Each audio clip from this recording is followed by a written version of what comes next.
Terima kasih. Jadi belakangan ini kita merasa bahwa bangsa ini terpuruk dalam soal penegakan hukum. Kita merasa begitu banyak penegak hukum, pejabat, aparat yang bisa disogok, bisa disuap untuk kepentingan-kepentingan mereka yang berperkara. Karena itu kadang-kadang kita merasa negeri ini tidak akan kemana-mana. Hukum hanya bagi mereka yang punya uang. Rasa keadilan diinjak-injak. Tapi kali ini saya ingin mengajak Anda untuk optimistis. Karena masih ada orang yang punya hati nurani. Masih ada orang yang memperjuangkan keadilan dan kebenaran. Dan tokoh itu akan kita undang tampil di Kikendi. Tapi sebelum itu, mari kita ikuti dulu tayangan berikut ini.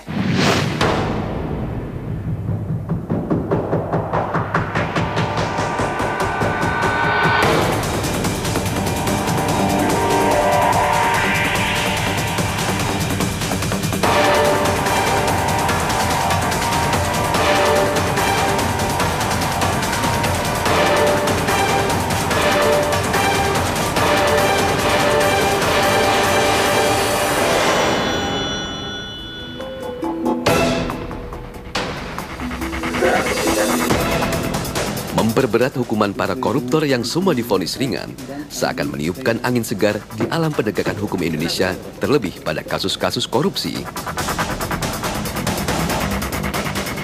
Tak hanya koruptor, bandar dan pengedar narkoba pun dibuatnya kecut dengan hukuman yang jauh lebih berat. Kiranya kita tak akan lupa banyak kasus hukum di negeri ini yang mengundang perhatian besar masyarakat. Mulai dari kasus penembakan misterius di Orde Baru, hingga kasus insiden Dili. Dari kasus mantan Presiden Soeharto yang tak kunjung selesai, hingga akhir hayat sang presiden. Sampai kasus nenek Rusminah yang dituduh mencuri piring. Juga yang tak kalah rumit, dari kasus pembunuhan wartawan Udin, hingga kasus pembunuhan aktivis hak asasi. Siapakah penegak hukum pemilik nyali besar di balik kasus-kasus yang tak remeh itu?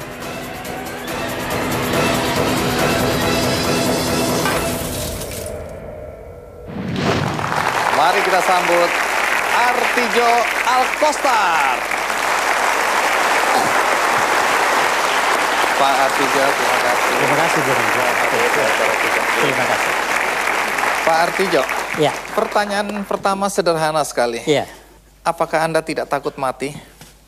Oh, tidak boleh takut mati kalau membela keadilan dan kebenaran. Tidak boleh itu. Ancaman apapun itu tidak boleh dihindari. Itu konsekuensi daripada pekerjaan. Ya. Pekerjaan hakim, ya. Pekerjaan pengacara, apa saja dia. Jadi Anda tidak takut mati? Tidak takut mati.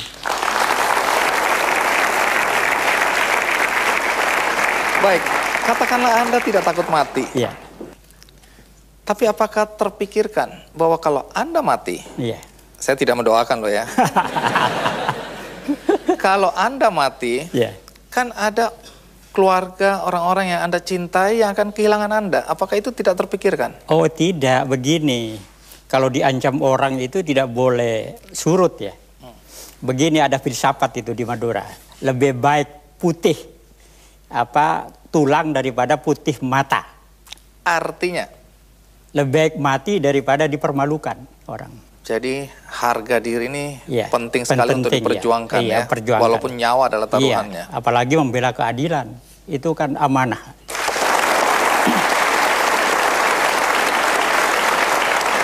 Pertanyaan ini saya ajukan berkaitan dengan jabatan Anda sekarang. Ya. Sebagai Hakim Agung. Ya. Dan keputusan-keputusan yang belakangan ini Anda ambil yang menimbulkan kontroversi di masyarakat. Kontroversi apa itu, Bung Andi? Karena banyak yang menganggap apa yang Anda putuskan berlebihan, terlalu berat. Tapi di lain sisi ada yang juga menganggap itulah Anda mewakili rasa keadilan masyarakat. Tapi tetap saja saya melihat ada kemungkinan Anda dibunuh. Dibunuh. Karena kita tahu dulu ada hakim Ya. yang menangani perkara di zaman Orde Baru, Iya. yang kemudian mati ditembak. Oh, mati hakim. Hakim. Iya.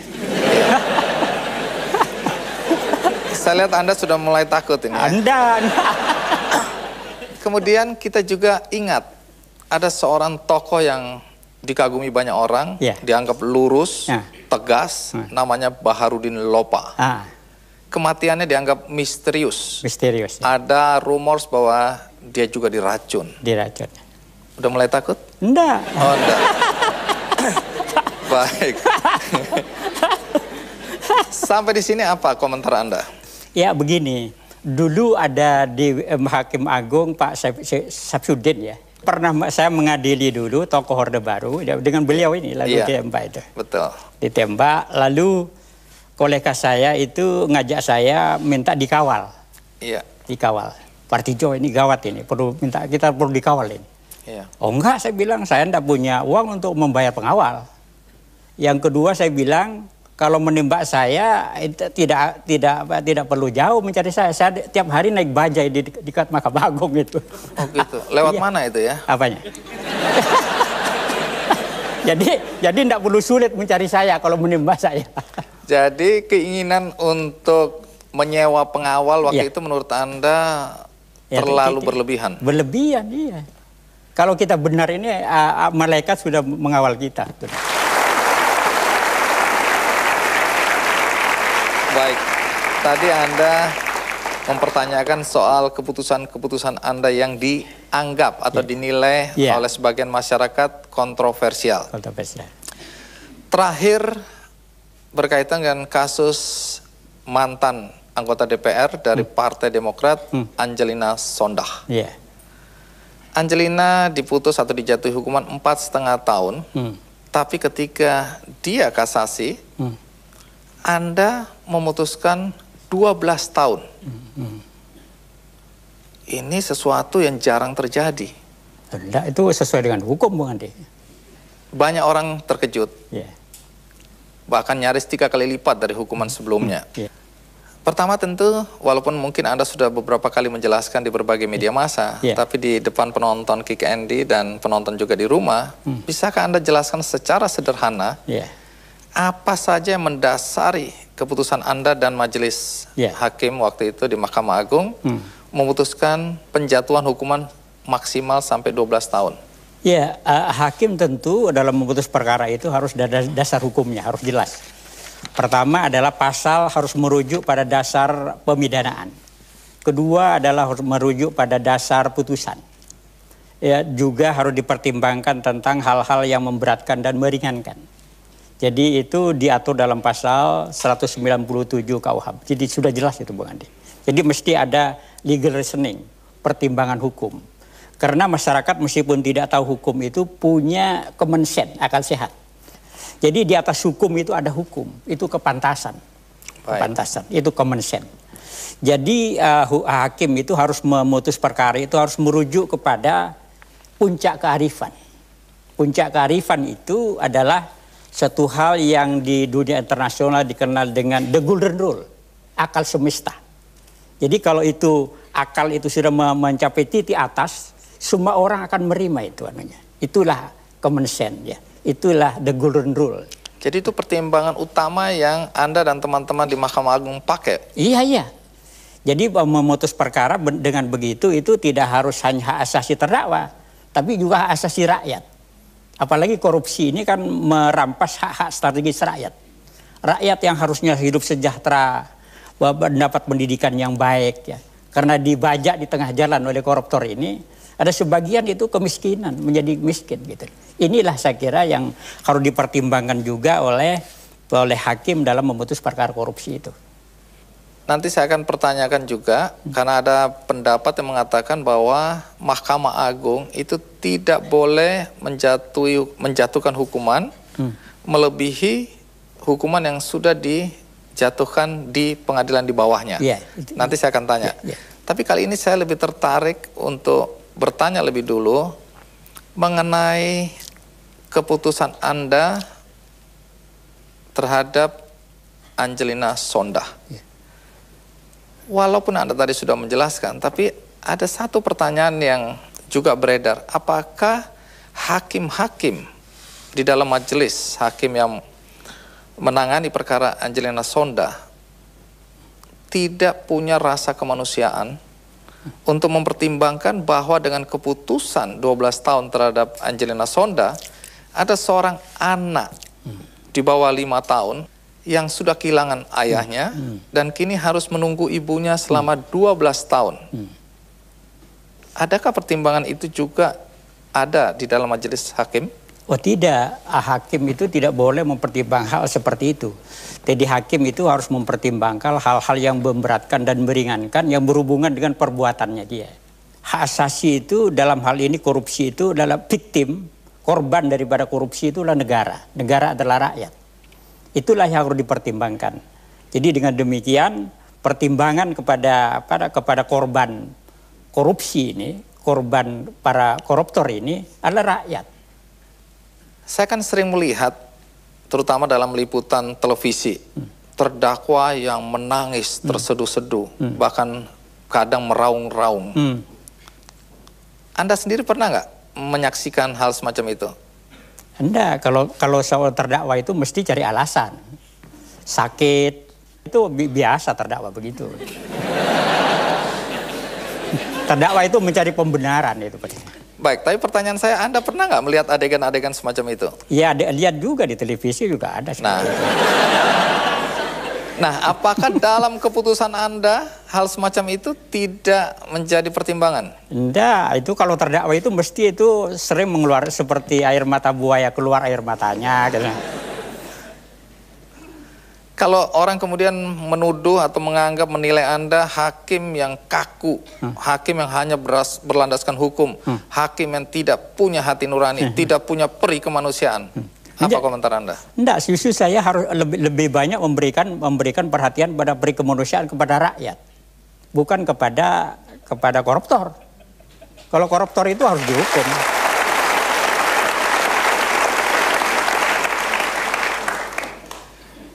Tapi pertimbangan lain yang Anda pakai apa lagi untuk menentukan bahwa hukuman dia harus maksimal?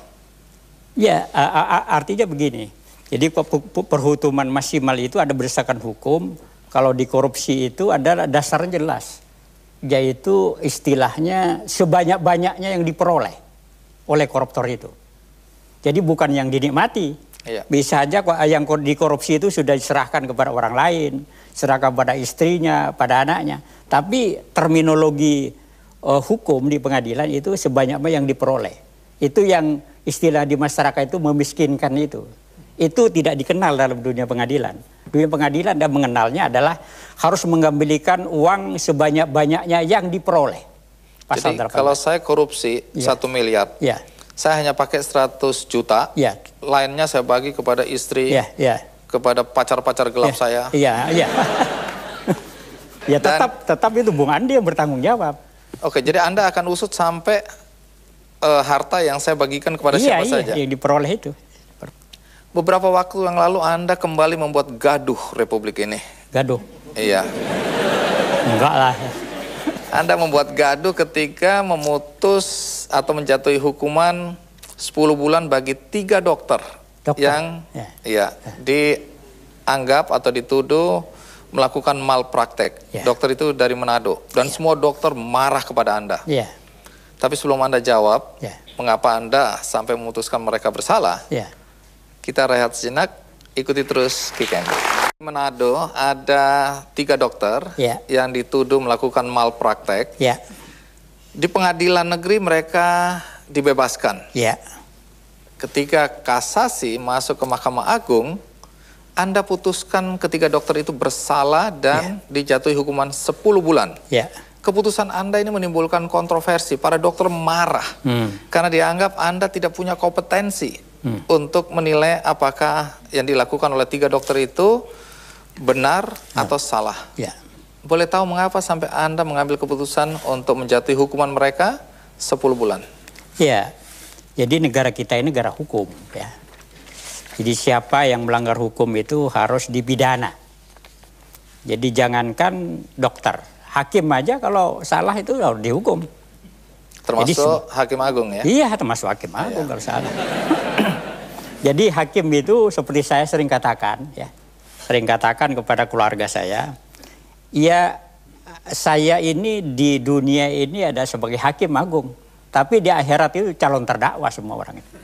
Ya. Jadi pertimbangan saya, kalau sudah seseorang itu memenuhi unsur-unsur pelanggaran hukum, siapapun juga dia, itu harus dipidana. Jadi tidak ada anunya. Kalau pengadilan etik itu sanksinya etik, kode etik itu. Tapi kalau pidana itu lain, sudah masuk kepada ranah hukum. Itu yang harus dipidana. Jadi di negara kita ini tidak boleh ada orang yang profesi apapun yang menempatkan dirinya itu di atas hukum, tidak boleh. Tidak boleh.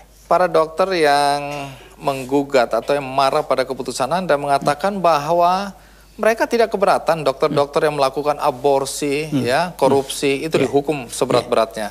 Tetapi dalam konteks malpraktek di Manado, dampak yang ditimbulkan dari apa yang Anda putuskan di Mahkamah Agung waktu itu, saya dengar dokter-dokter bilang sekarang kalau ada pasien yang seperti itu, ya, emboli kalau nggak salah, yang kemungkinan hidupnya 5-10%, sebaiknya jangan ditangani. Nanti kita ketemu lagi yang namanya Artijo Alkostar. Lebih baik biarkan pasien meninggal saja. Anda memikirkan nggak hal itu? Tidak begitu. Jadi setiap profesi itu punya tanggung jawab sesuai dengan predikatnya ya. Jadi hakim harus mengadili, polisi harus menyidik, jaksa harus menuntut. Jadi profesi apapun, ya, termasuk profesi dokter. Jadi dia ada kewajiban, ada hak dan kewajibannya. Jadi sampai detik ini, Anda masih menganggap keputusan yang Anda ambil terhadap 3 dokter itu benar? Sangat yakin, hakul yakin.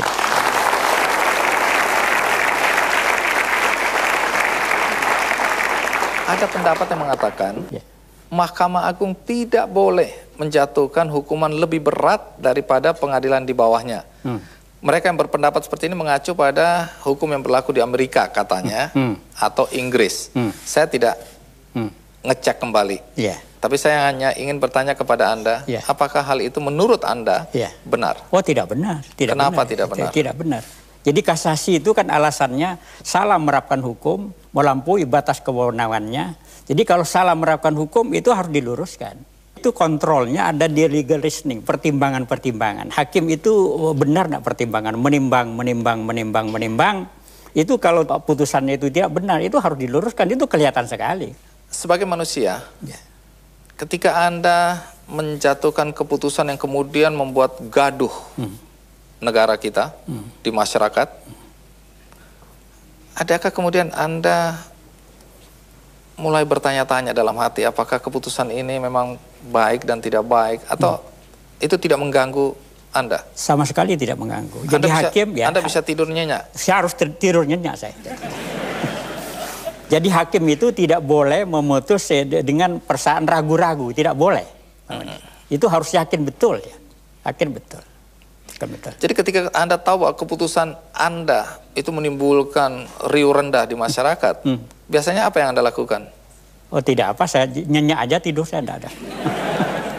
Pernahkah istri dan keluarga Anda mempertanyakan keputusan Anda? Oh, enggak pernah itu, Bu Andi. Jadi saya sudah memberitahukan pada keluarga saya bahwa yang keluarga saya itu, termasuk ponakan-ponakan saya, itu yang famili Anda itu adalah Artijo. Hakim Agungnya bukan. Hakim Agungnya bukan. Jadi Hakim Agung, jabatan Hakim Agung itu kan artefak ya. Artefak itu sesuatu yang melekat ya. Itu tidak masuk dalam diri saya. Setelah ini saya akan bertanya soal suap menyuap. Bukan ibu menyuap bayinya ya. Tapi bagaimana banyaknya aparat penegak hukum yang mudah disuap. Baik, tapi sebelum itu kita rehat sejenak, ikuti terus Kick and Dig.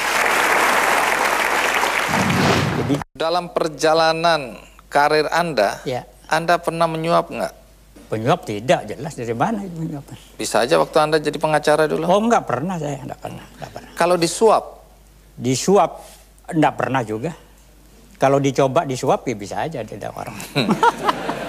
Kalau ada orang yang mencoba untuk menyuap Anda, kira-kira apa yang akan Anda katakan kepada orang itu? Pernah saya ancam. Dulu ya, waktu saya masuk ke Mahkamah Agung kan tahun 2000 ya. Itu ada orang masuk dengan saya ke tempat saya, ya seolah-olah dia pengusaha, saya langsung usir keluar.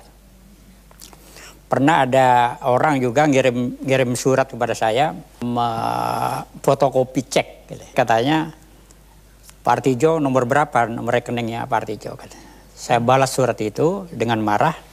Saya terhina dengan surat saudara itu, jangan diteruskan lagi, nanti bisa menjadi masalah, usurannya lain, saya bilang. Anda ngomong begitu? Iya, di surat itu. Lain kali kasih nomor rekening saya saja. Nggak ada yang berani. Anda menolak suap apa berarti Anda kaya raya? Hah? Enggak ada. Saya waktu masuk Hakim Agung, saya kira tahun 2000 itu, saya kira media Indonesia pernah memberitakan saya calon hakim yang paling miskin dulu. Anda dengan bajai warna merah. Iya dulu itu ya. Mobil pribadi Anda itu? Karena belum dapat mobil dulu, bukan dia. Jadi saya dengan bajai dari Mahkamah Agung, saya dulu menyewa di Kuitang, ya, belakang bengkel itu di Kuitang. Dan Anda naik bajai ke kantor? Iya, pulang pergi saya naik bajai. Boleh tahu gaji Anda berapa sih, kok kelihatannya Anda sombong sekali?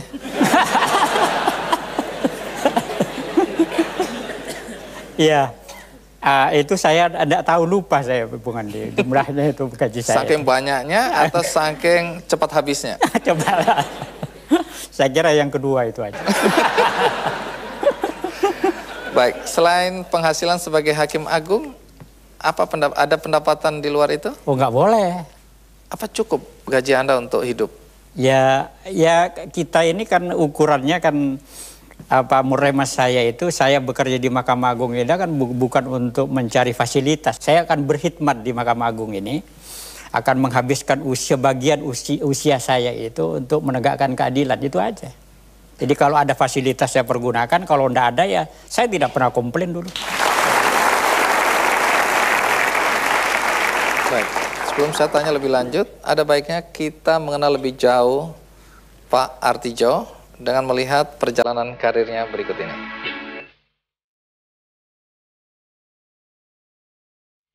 Artidjo Alkostar dilahirkan oleh pasangan sederhana berdarah Sumeneb Madura, Dura, dan Mihakib. Pria kelahiran Situbondo, Jawa Timur pada 22 Mei 66 tahun yang lalu ini, sebelum menjabat sebagai Hakim Agung, aktif sebagai advokat dan dosen tetap di Fakultas Hukum Universitas Islam Indonesia, UII, Yogyakarta. Beberapa kasus penting pernah ia tangani saat ia menjadi advokat.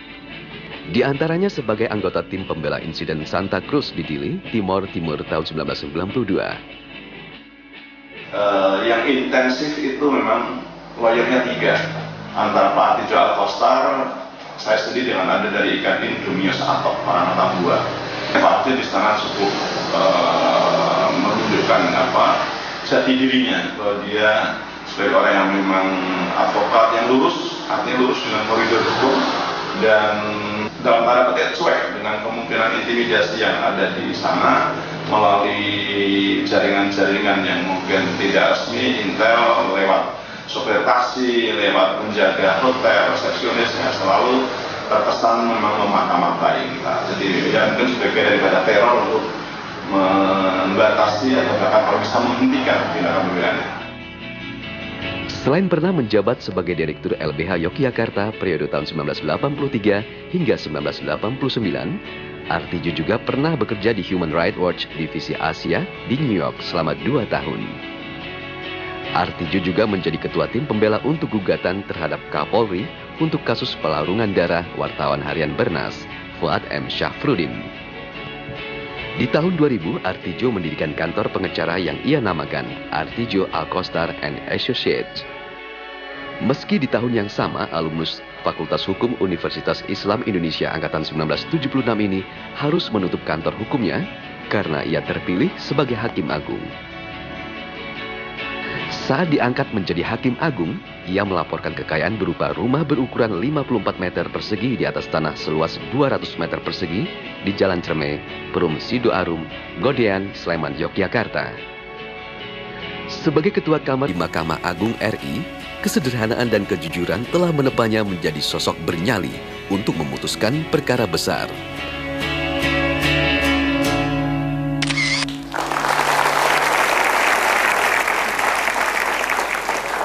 Kalau melihat rumah Anda tadi dengan jabatan Anda, agak jomplang ya Pak.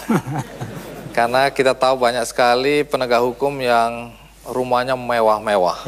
Ya, bahkan orang kadang-kadang menakar-nakar berapa gajinya sehingga rumahnya bisa semewah itu, hartanya bisa sebanyak itu. Tapi kita nggak ke sana dulu. Dalam beberapa kesempatan Anda mengatakan mereka-mereka yang menjadi pemimpin politik kalau melakukan korupsi hukumannya harus lebih berat. Mengapa begitu ya? Iya, asas hukum pidana begitu bukan dia. Jadi kalau dalam hukum pidana itu kalau orang itu punya jabatan itu harus ditambah 1/3 sebetulnya hukumannya. Jadi kalau pejabat. Karena apa? Dia adalah menyalahi amanah yang diberikan oleh rakyat. Dia adalah punya kesempatan untuk mengeruk kekayaan itu kan. Punya kewenangan dia.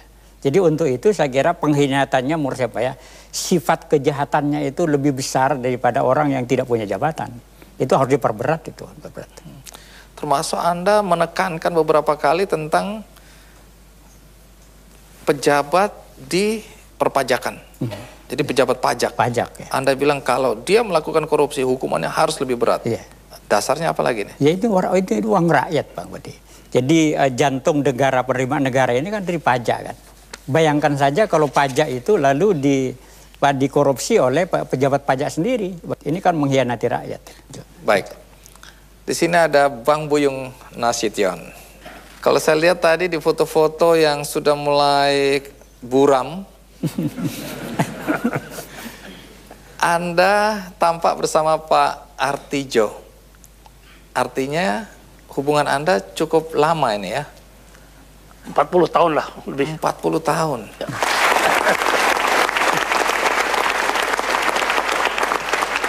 Di mata seorang Buyung Nasution, Artidjo ini sosok yang seperti apa sih? Beliau ini dulu manusia langka menurut saya. Langka karena pertama kesederhanaannya, kedua kejujurannya, dia lurus-lurus saja, nggak neko-neko, dan pemberani. Dan itu yang membuat saya amat terkesan pada beliau sejak saya kenal tahun 70-an. Pada waktu dia masih mahasiswa. Oh, jadi dari mahasiswa sifat-sifatnya udah seperti ini? Dan ikut dengan saya sejak tahun 70-an itulah. Berdiri LBH, kemudian kita dirikan LBH Jogja. Bersama-sama beliau. Saya dengar dulu Anda mempercayakan LBH Jogja kepada Pak Artidjo. Betul. Atas dasar apa waktu itu? Karena saya katakan tadi, saya temukan manusia yang langka, seperti dia. Kejujurannya, kesederhanaannya, lurus, hatinya bersih, dan nggak ngomong pun juga, kalau nggak ditanya nggak ngomong dia itu, diam aja. Langka kan orang begitu. Banyak keputusan Pak Artidjo yang kemudian dinilai kontroversial ya, Anda juga pasti mengikuti. Di mata Anda keputusan-keputusan itu cocok dengan pandangan Anda atau ada perbedaan antara Anda dan Pak Artidjo? Umumnya cocok. Tapi tentu ada 1-2 yang berbeda saya. Misalnya? Dan saya mengerti perbedaannya sekarang setelah mendengar langsung ya tadi percakapan dengan menarik. Apa itu Pak Andi. Misalnya? Begini ya, beliau ini melihat hukum atau hukuman itu puncak kearifan. Bagi saya tidak cukup. Di samping kearifan ada hati nurani. Hati nurani yang hidup. Bukan pada diri kita saja, juga pada masyarakat. Nah, jadi bagi saya hukum itu sebenarnya, dan hukuman, manifestasi daripada hati nurani kita di dalam merespons tuntutan keadilan dan kebenaran. Yang kita tuju sudah benar tadi, Pak Artidjo. Kebenaran dan keadilan, untuk itu kita tidak takut menghadapi siapapun. Itu benar. Ya, dan saya bangga pada salah-salah universitas seperti itu. Baik. Itu yang mungkin oleh Pak Artidjo dibilang common sense ya. Adakah pesan yang ingin Anda sampaikan kepada Pak Artidjo untuk menghadapi kemungkinan-kemungkinan yang terjadi ke depan? Ya, harapan saya dan doa saya tentu juga Artijo ini akan tetap seperti Artijo selama ini.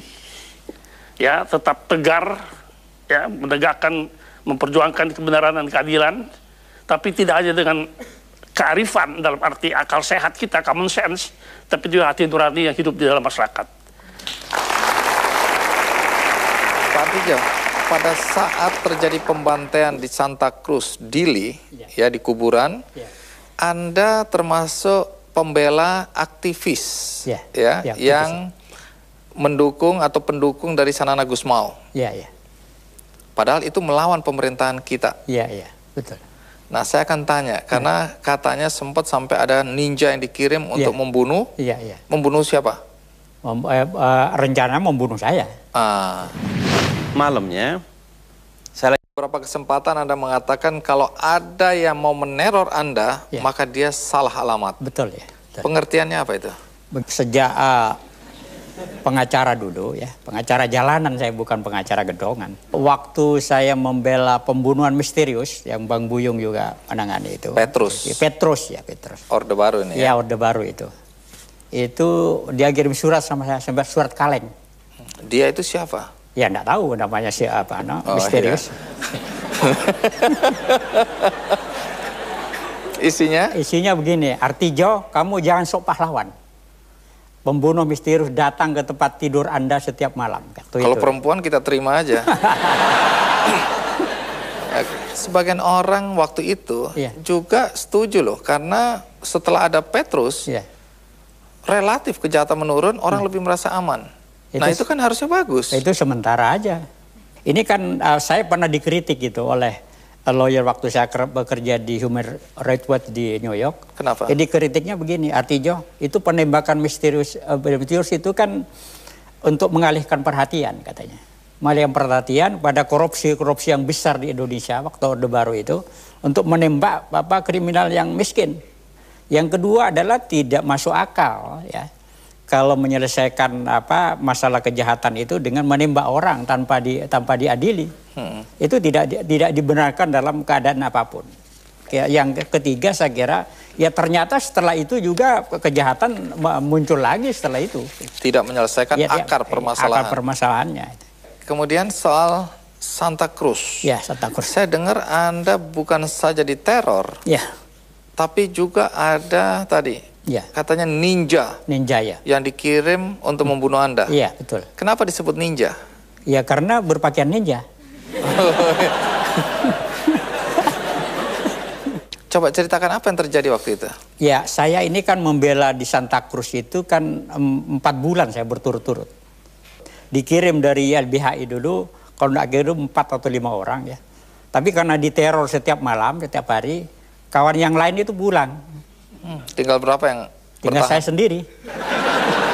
Karena saya sendirian diteror terus, saya minta tuh Sinorismanto itu. Kamu datang menemani saya di sini katanya. Datang dia, saya ada kawannya lah gitu. Paling enggak kalau mati 2 orang lah ya. Jadi waktu saya datang lagi mengajak staf saya namanya Najib itu ada di sini. Saya waktu itu saya masuk ke hotel namanya Hotel Resende. Saya ingat betul kawan saya itu namanya si Herbin Sihaan. Waktu karena ada beberapa orang, 3 orang atau 4 orang, Pak Artijo ini gimana ini siapa mendaftar? Pak Herbin kalau karena kita ini banyak orang, kamu aja daftar namanya. Dia daftar di hotel itu namanya Herbin. Setelah berapa agak malam gitu, datang orang berambut cepak ya, katanya hotel itu. Artijo mana? Di ruang berapa katanya? Di ruang nomor berapa? Oh nggak ada Pak nama Artijo katanya. Yang ada yang namanya Herbin ini. Bahwa kamu jangan main-main ya katanya. Itu sudahlah dia pulang gitu anunya.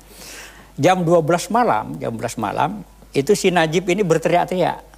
Bang Artijo, ini saya didatangi ninja. Udah malam mau dibunuh katanya. Sehingga ribut lalu itu. Najib ini protes sama hotel. Begini di Dili ini tidak aman katanya. Oh enggak Pak, di Dili aman katanya. Ini bukan kriminal Pak. Karena Bapak ini adalah yang membela Santa Cruz katanya. Bah, saya ini baru kali ini datang ke Dili, yang membela Santa Cruz itu tidur sebelah sana. Jadi salah kamar berarti. Mojor Najib itu. Mujur Najib ini masih sehat walafiat di sini. Baik, Bung Najib, coba ceritakan apa yang terjadi. Itu persisnya 1:30 malam. Jadi sebelum berangkat tuh Bang Artijo sudah pesen. Waktu mau berangkat, sudah nikah belum? Belum, Bang. Kasih tahu istri, keluarga, belum tentu kamu pulang. Kemana, Bang? Timur-timur.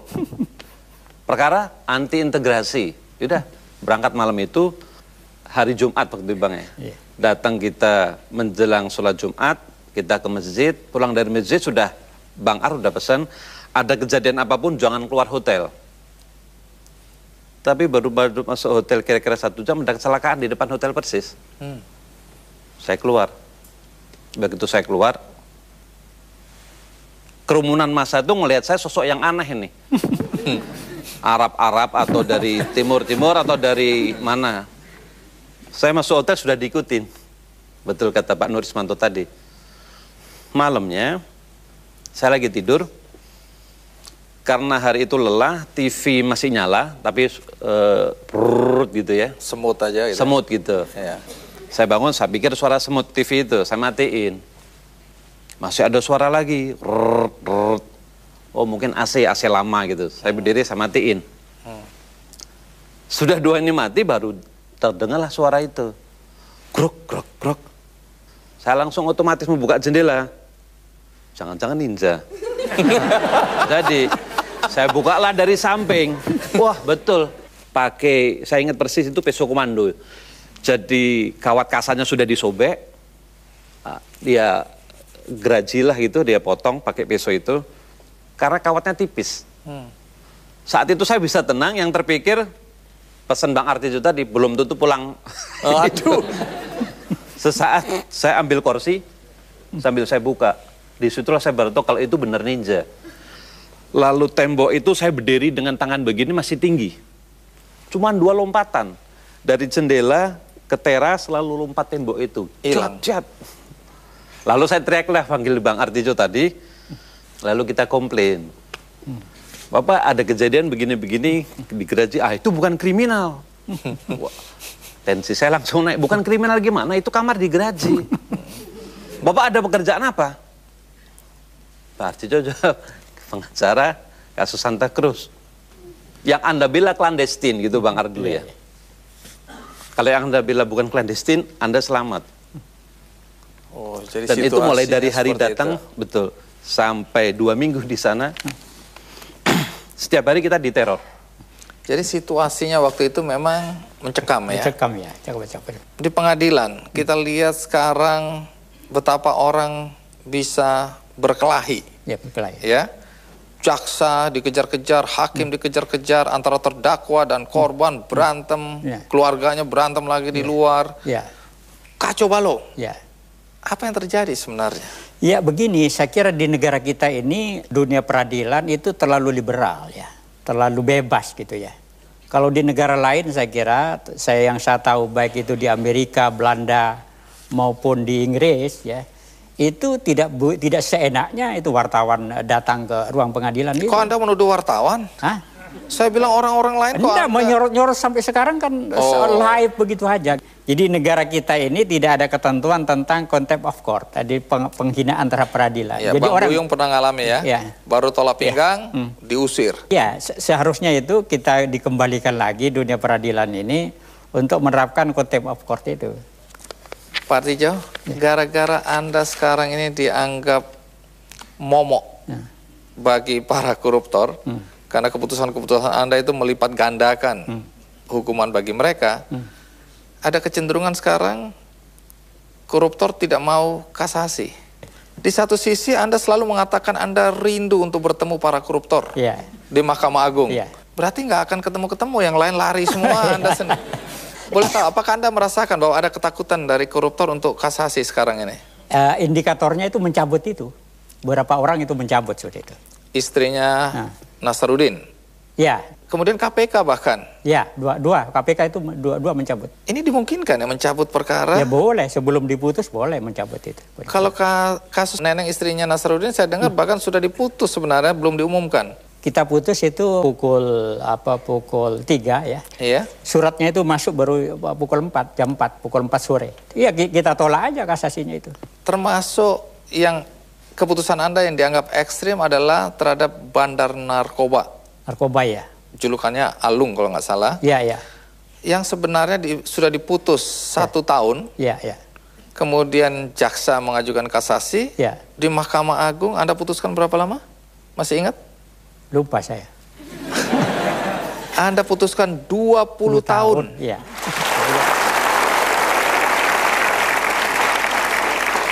Ini agak tidak masuk akal. Kenapa Anda 20 tahun? Begini ya. Kalau di putusan pengadilan negeri itu dia diputus dengan alasan pasal karena tidak melapor adanya narkotika. Iya. Padahal menurut kita fakta hukumnya tidak demikian. Dia ini bandar yang memasang orang untuk menjadi pengedar. Jadi berbeda antara bandar itu dengan tidak melaporkan. Saya ini memutus itu ada dasar hukumnya, ada faktanya, berdasarkan faktanya. Segera saya akan tanyakan kepada Anda bagaimana Anda memagari diri Anda di Mahkamah Agung Ya. agar tidak ada orang yang berani menyuap Anda. Ya. Sudah begitu dekat ya, bahkan bersabung nyawa bersama Pak Artidjo. Tapi saya dengar pada saat Pak Artidjo dilantik menjadi Hakim Agung, Anda kan datang.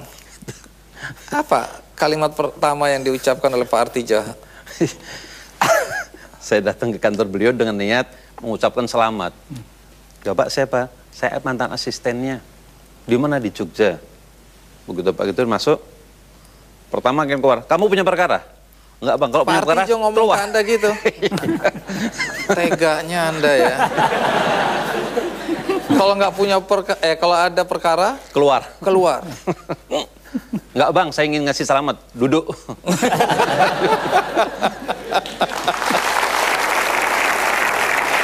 Seorang Artidjo di mata Anda seperti apa sih? Memang kalau bahasa Bung Andi tadi kaku, buat saya kami staf di kantor nyentrik Pak. Nyentrik. Nyentrik. Beliau kalau pulang ngajar, berangkat ngajar atau berangkat ke persidangan, yang beliau bawa buku, berkas, dan yang satu referensi wajib bawa adalah celurit. Selalu Celurit. dan selalu ada di dalam tas beliau. Fisik. Fisik celurit, Celurit betul. itu senjata tradisional Betul. Madura. Betul. Celurit. Baik. Pak Artidjo, yang beredar di masyarakat sekarang ini adalah betapa Anda memagari diri Anda untuk supaya tidak disuap, sehingga orang mau bertamu ke tempat Anda, ke kantor Anda, mengalami banyak sekali kesulitan. Termasuk keluarga Anda sendiri. Apa yang Anda lakukan? Ya begini Bu Andi, jadi harus dipisahkan antara kawan ya, antara keluarga dengan jabatan. Masyarakat boleh curiga, masyarakat berhak untuk curiga. Kalau saya misalnya makan di rumah makan dengan pengacara, betapapun dia, itu rakyat berhak untuk curiga. Ada apa itu hakim kok makan bersama dengan pengacara? Jadi saya setelah menjadi hakim ini, kalau tadi dikatakan kaku sudah kaku, ini tambah kaku lagi. Mari kita simak dulu komentar beberapa orang yang dekat dengan Pak Artidjo berikut ini. Saya kira seorang hakim yang bagus, yang sangat baik. Ya. Dia sangat independen. Dia mempunyai pendirian yang sangat kuat. Sehingga saya kira kalau ada orang yang mencoba-coba untuk mempengaruhi dia, pasti akan mental. Beliaulah yang bisa kita anggap bisa memulihkan citra peradilan.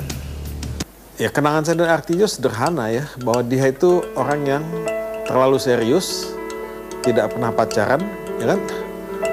Untuk Artidjo, jalan terus, jangan mundur, sekali-sekali relax ya, jangan terlalu tegang, karena ketika dia terlalu tegang, ya, tidak baik untuk kesehatan dia. Ya, ini hakim yang memiliki senjata yang lengkap. Dia dosen, memiliki basis teoretik yang kuat. Dia pengacara lebih dari 30 tahun, memiliki basis pengalaman praktis yang kuat. Sehingga ketika dia menjadi hakim, menurut saya adalah dia sosok yang memiliki perpaduan yang pas untuk menjadi hakim. Selain itu, ini orang istimewa karena salah satu hakim yang menurut saya adalah orang yang tidak tersentuh oleh berbagai macam kemungkinan-kemungkinan negatif yang bisa menimpa seorang hakim. Itu putusan-putusannya bagi saya sih nggak mengejutkan, mungkin bagi orang mengejutkan. Karena saya mengenal beliau ini lebih dari 30 tahun. Jadi saya benar paham betul karakternya, saya paham betul dedikasinya, saya paham betul integritasnya yang luar biasa. Sejauh mengenai kejujuran dan integritas, Artidjo Alkostar tidak ada duanya. Artidjo ini seperti menggunakan kacamata kuda, gitu. Ya, dia nggak melihat ke kiri dan ke kanan. Ya memang dia seperti itu. Hendaknya Pak Arjo tetap mampu dengan kekuatan yang ada merubah dunia hukum kita yang carut-marut ini melalui putusan-putusan dan bisa menjadikan iklim penegakan hukum di Indonesia menjadi semakin baik. Mumpung Pak Arjo masih di Mahkamah Agung dan saya kira masih cukup waktu dan cukup didengar dan diperhatikan banyak pihak karena masyarakat luas nampaknya di belakang Pak Arjo.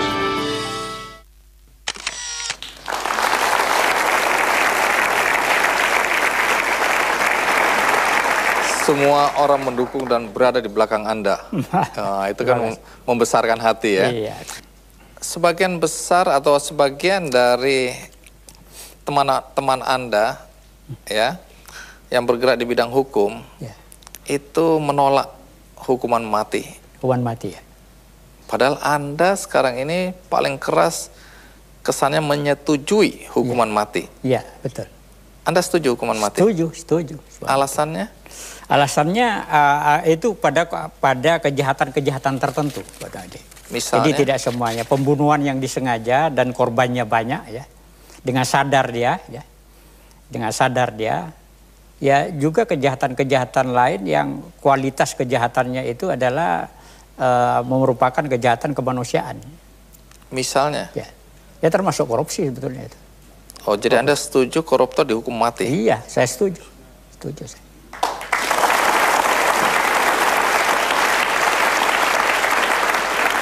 Baik, kita mengenal Pak Artidjo dalam wujudnya yang sekarang. Tapi banyak yang ingin tahu, Pak Artidjo ini anaknya siapa sih? Lahir di mana? Terus mengapa tertarik pada bidang hukum? Saya akan segera kembali. Suka nggak suka? Artidjo ini anaknya siapa sih? Orang tua Anda berasal dari mana? Dari Madura, dari Sumeneb. Orang tua Anda ini orang kaya atau orang susah? Saya kira... Nah, kalau susah berarti turunan ini ya? Yang biasa-biasa aja tengah itu. Biasa-biasa aja. Jadi Anda, di dalam darah Anda mengalir darah Madura. Nah, semua orang tahu bahwa relatif orang Madura itu karakternya keras. Oh enggak juga. Oh enggak juga. Suka berantem dan dalam mempertahankan harga diri, nyawa pun dia berikan. Dan kita tahu ada tradisi atau budaya ya, carok. Kalau itu bacok-bacokan pakai celurit gitu ya. Satu-satu kalau carok. Satu-satu. Kalau kok keroyokan misalnya itu bukan carok. Dan tidak gagah itu ya. Ya harus satu-satu kalau carok. Harus satu-satu.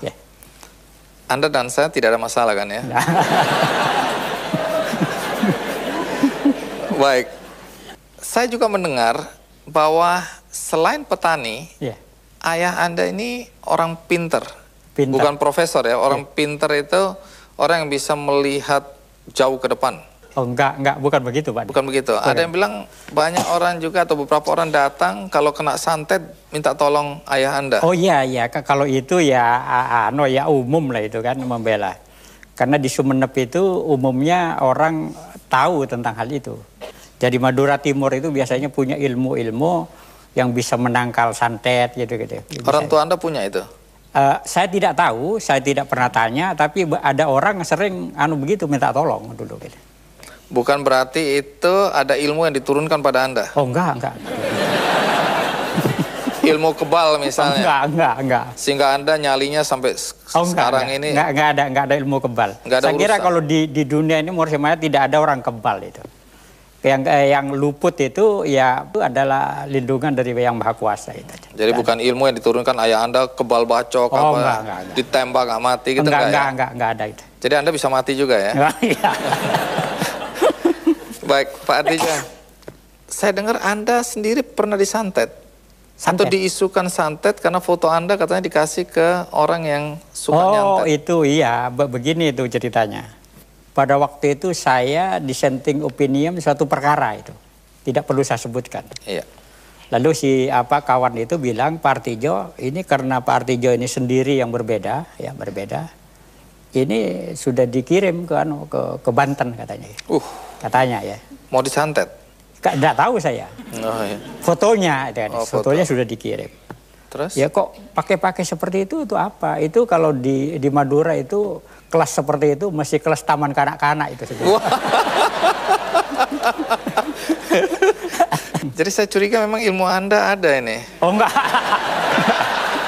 Enggak ada. Dengan sifat sikap Anda seperti itu, banyak orang ingin memberikan penghargaan. Tapi sering Anda menolak penghargaan. Bahkan terakhir dari alma mater Anda mau memberikan penghargaan, Anda tolak. Iya, saya tolak. Nggak boleh hakim itu terima penghargaan. Lain penghargaan nggak ada uangnya, nggak ada apa-apanya. Iya, nggak boleh. Jadi kalau dalam kerja yudisial itu nggak boleh hakim menerima apapun, hadiah apapun, nggak boleh. Bermimpi aja untuk berhadiah dilarang itu.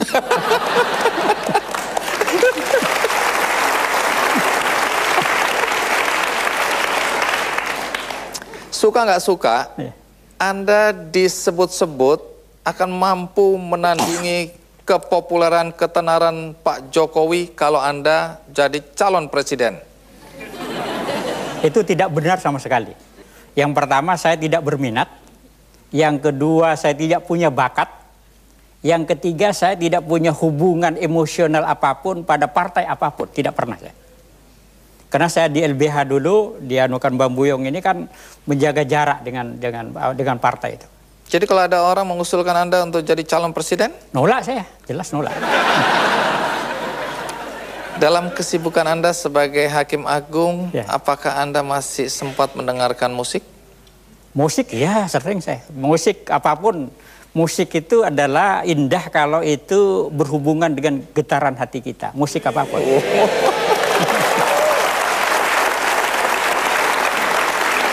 Bahkan koleksi saya di rumah itu musik apapun, Mandarin ada, Pak Country juga ada, Timur Tengah juga ada, lagu daerah juga ada, lagu Madura juga ada. Lalu siapa grup musik yang paling Anda sukai atau musisi yang paling Anda sukai? Enggak, saya senang itu kalau mendengar musiknya Bee Gees itu tentang Mrs. Suchet.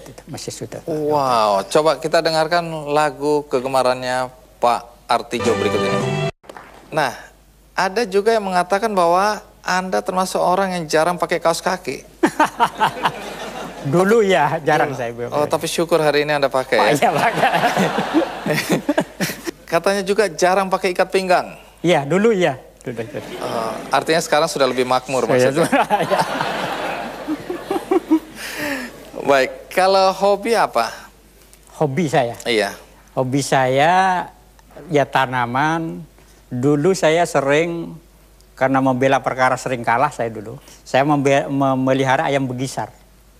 Jadi kalau pulang sidang kalah perkara itu saya dengarkan bunyi begisar itu dengan ya. Jadi kesimpulannya bekisar bisa menenangkan hati orang yang kalah. Ayam bekisar. Ya. Kami sudah mendengar tentang ayam bekisar. Iya. Teman-teman Kick Andy ingin memberikan ayam bekisar pada Anda. Tapi terjadi perdebatan. Iya. Apakah ayam bekisar termasuk gratifikasi? Iya. Iya. Menurut Anda termasuk atau tidak? Termasuk itu. Tapi ada dalam peraturan atau undang-undang yang kami baca KPK, kalau binatang nggak ada masalah. Oh iya, itu menurut KPK, menurut saya itu termasuk. Kalau pensiun nanti mau mengerjakan apa? Saya akan pulang kampung, akan memelihara kambing aja di rumah di kampung.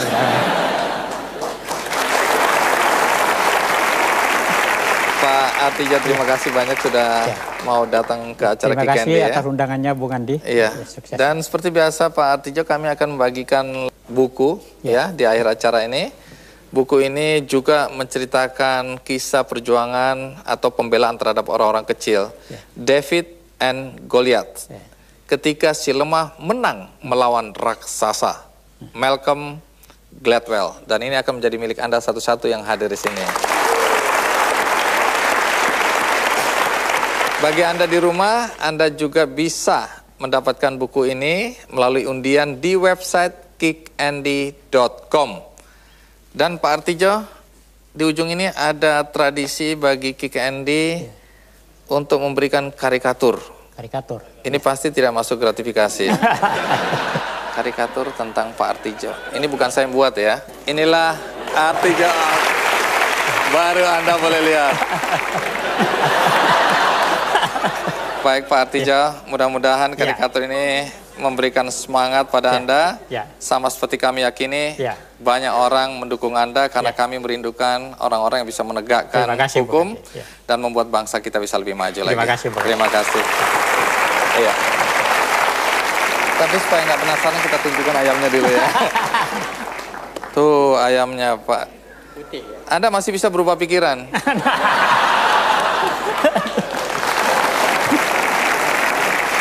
Baik, dengan demikian berakhir sudah acara ini. Semoga pembicaraan saya dengan Pak Artijo, Hakim Agung yang kita kagumi,